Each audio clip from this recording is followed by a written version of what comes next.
আজ এই ভিডিওটা অত্যন্ত দুঃখের সঙ্গে বানাতে বাধ্য হলাম। সকাল সকাল খবর পেলাম আমার একজন পরিচিত মানুষের দুটো কিডনি সম্পূর্ণরূপে নষ্ট হয়ে গেছে। ডাক্তাররা বলে দিয়েছেন তিনি আর বেশি দিন বাঁচবেন না। আর এমনটা আমার জীবনের সঙ্গেই প্রথমবার ঘটল না। এর আগেও বেশ কয়েক বছর আগে আমার প্রিয় এক দিদিমণিকে এবং আমার অফিসের এক সহকর্মীকে ঠিক এই একই কারণে আমি হারিয়েছি। তারা সবাই ফিরে না আসার দেশে পাড়ি দিয়ে কেমন আছে আমি জানি না, কিন্তু স্বজন হারানোর যে যন্ত্রণা আমার বুকের মধ্যে রয়েছে, সেই যন্ত্রণা যেন আরও দীর্ঘায়িত না হয়। তাই বিভিন্ন ডাক্তারদের সঙ্গে পরামর্শ করে এই ভিডিওটা বানাতে বাধ্য হলাম। এই ভিডিওটার মাধ্যমে আমি আপনাকে কতখানি মোটিভেট করতে পারবো জানি না, তবে আজ এই ভিডিওটা যদি আপনি সম্পূর্ণ দেখেন তাহলে আমি আপনাকে আপনার কিডনিজনিত সমস্যার সঙ্গে সঙ্গে বেশ কিছু রোগের হাত থেকেও বাঁচিয়ে দিতে পারবো।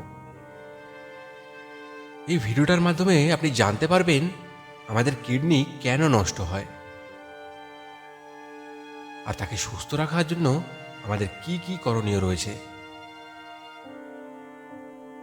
এবং সবশেষে বেশ কয়েকটা লক্ষণ বলে দেব, যেগুলো দেখে প্রাথমিক পর্যায়ে আপনি বুঝতে পারবেন যে আপনার কিডনি মারাত্মক আকারে ক্ষতিগ্রস্ত হয়েছে।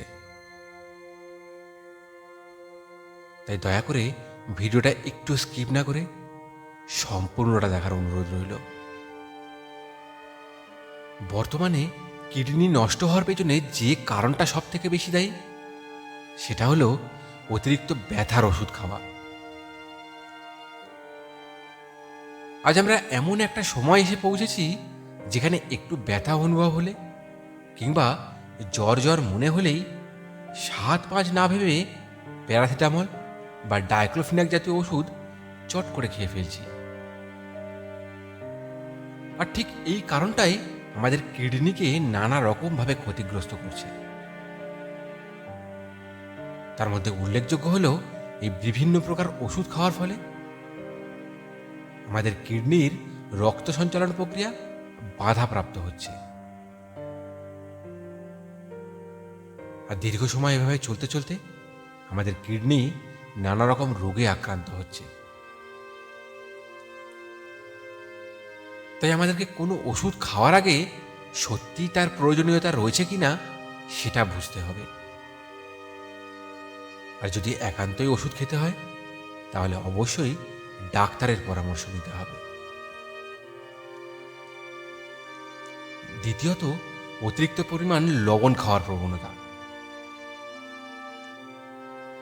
আমরা অনেকেই আছি যারা খাদ্যে অতিরিক্ত পরিমাণ লবণ খেতে পছন্দ করি। এর মধ্যে কিছুজন রয়েছে যারা রান্না করার সময়ই তার মধ্যে অতিরিক্ত লবণ দিয়ে দেন, আর কিছুজন খাবার থালাতেই অনেকখানি লবণ নিয়ে খেতে বসেন। এছাড়াও ফুচকা, আচার এই জাতীয় অতিরিক্ত লবণ মিশ্রিত খাদ্যের মাধ্যমেও আমাদের শরীরে অতিরিক্ত লবণ প্রবেশ করে।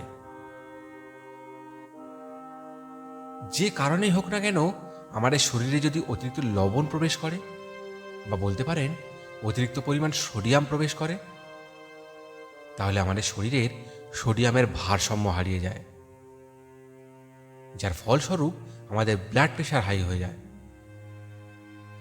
আর ব্লাড প্রেশার হাই হয়ে যাওয়ার ফলে আমাদের কিডনি ক্ষতিগ্রস্ত হতে থাকে। তাই আজ থেকে প্রয়োজনের তুলনায় অধিক লবণ খাওয়া বন্ধ করুন। তৃতীয়ত, যথেষ্ট পরিমাণ জল পান না করা। জল পান করার সঠিক নিয়ম বা পরিমাণ বর্তমানে কেউই পালন করে না বললে চলে। তারা এটা বুঝতে চেষ্টা করে না যে গাড়ির ইঞ্জিন যেমন তেল ছাড়া চলে না, ঠিক তেমনি জল ছাড়াও আমাদের শরীরের কোনো প্রক্রিয়াই সঠিকভাবে কাজ করতে পারে না। প্রায় প্রতি মুহূর্তেই আমাদের শরীরের মধ্যে নানা রকম বজ্র পদার্থ তৈরি হয়, কিডনি রক্তের মধ্যে থেকে সেই বজ্র পদার্থগুলোকে ছেঁকে নিয়ে প্রস্রাবের মাধ্যমে বাইরে বার করে দেয়। আপনি যদি যথেষ্ট পরিমাণ জল না পান করেন, তাহলে কিডনির এই ছাকার প্রক্রিয়া সম্পূর্ণরূপে ব্যাহত হয়। একজন প্রাপ্তবয়স্ক মানুষের প্রতিদিন 1.5 থেকে 2.5 লিটার জল অবশ্যই পান করা উচিত। এক্ষেত্রে একটা কথা বলে রাখি, সময় বা স্থান হিসাবে সেটা কিন্তু একটু কম বেশি হতে পারে। আবার যারা অনেক পরিশ্রম করেন বা শরীর চর্চার ফলে যাদের অনেক ঘাম বেরিয়ে যায়, তাদের ক্ষেত্রে একটু বেশি পরিমাণ জল পান করতে হবে। চতুর্থত, পর্যাপ্ত পরিমাণ ঘুম না হওয়া। একটা সময় ছিল মানুষ সূর্যাস্তের পরপরই খাওয়া দাওয়া সেরে ঘুমিয়ে পড়তেন এবং ভোরের সূর্য উদয়ের আগেই বিছানা ছেড়ে বেরিয়ে পড়তেন, যে কারণে তখনকার মানুষের মধ্যে কার্যক্ষমতা ছিল অনেক বেশি। কিন্তু বর্তমানে মোবাইল বা কম্পিউটারের ব্যবহার যত বেশি বেড়েছে, মানুষের ঘুম ততই কমে গেছে। যেখানে একজন প্রাপ্তবয়স্ক মানুষের প্রতিদিন 7 থেকে 8 ঘন্টা ঘুমানোর প্রয়োজনীয়তা রয়েছে, সেখানে তারা মাত্র 3 থেকে 4 ঘন্টা ঘুমাচ্ছে। আবার কেউ কেউ তো না ঘুমিয়েই রাত কাটিয়ে দিচ্ছে, যার ফলে দিন দিন কিডনি জাতীয় নানান সমস্যা বর্তমান সমাজে এক ভয়ঙ্কর আকার ধারণ করে চলেছে। পঞ্চম কারণটি হলো অতিরিক্ত মিষ্টি খাওয়া। আশা করি আপনারা সকলেই জানেন যে অতিরিক্ত মিষ্টি খাওয়ার ফলে মানুষ মোটা হয়ে যায়, অর্থাৎ ওবিস হয়ে যায়, যার সঙ্গে হাইপারটেনশন প্রত্যক্ষভাবে জড়িত।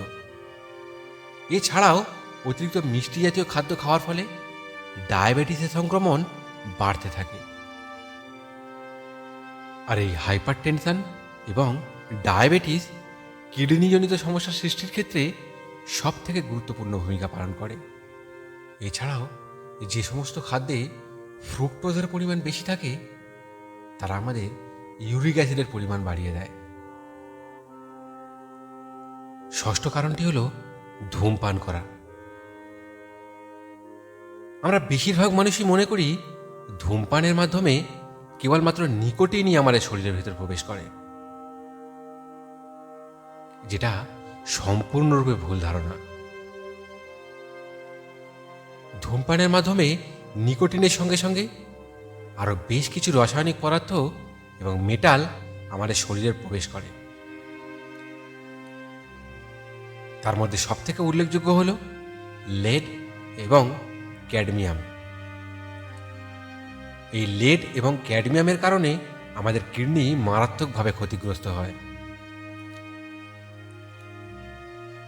এছাড়াও ধূমপানের ফলে আমাদের সিম্প্যাথেটিক নার্ভাস সিস্টেম অ্যাক্টিভ হয়ে যায়, যার ফলস্বরূপ আমাদের ব্লাড প্রেশার হাই হয়ে যায়।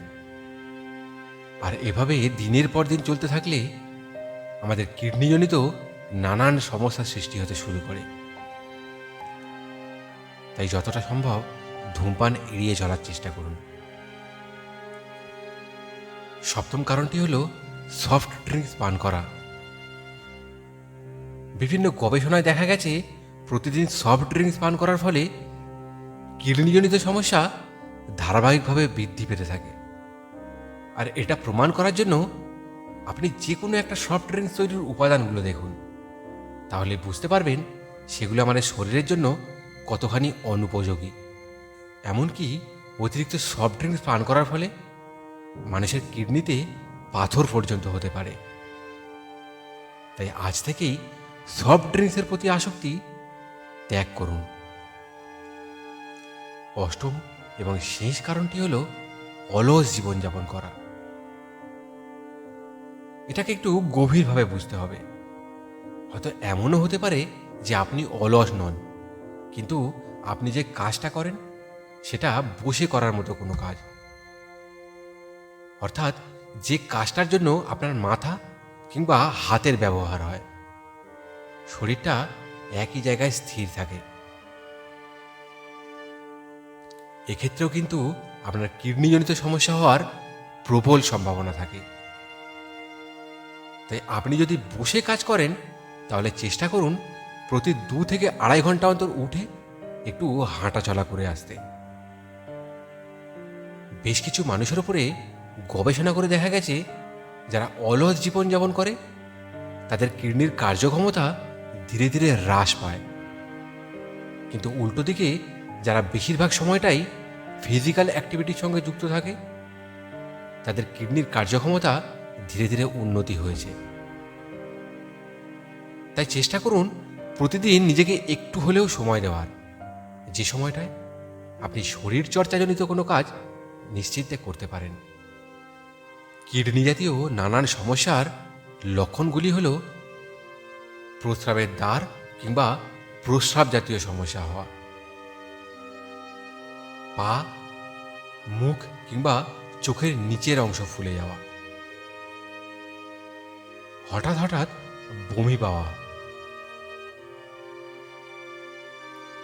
ত্বক শুকিয়ে যাওয়া বা ফেটে যাওয়া,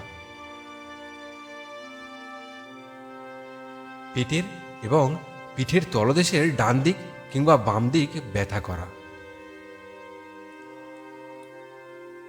ঘুম না পাওয়া, সবসময় শীত বোধ হওয়া, শ্বাস নিতে সমস্যা হওয়া অর্থাৎ ছোট ছোট শ্বাসের মাধ্যমে জীবন অতিবাহিত করা,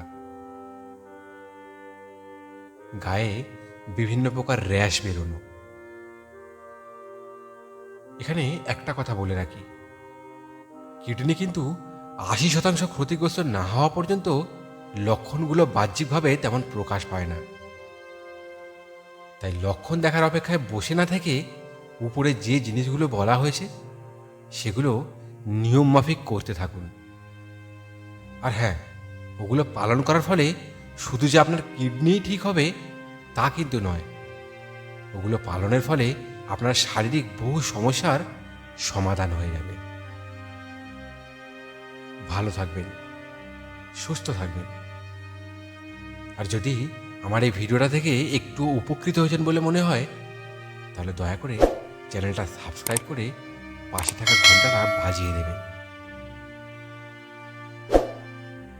যাতে আমি আরও নতুন নতুন ভিডিও আপনাদের সামনে নিয়ে আসার জন্য অনুপ্রাণিত হই। ধন্যবাদ।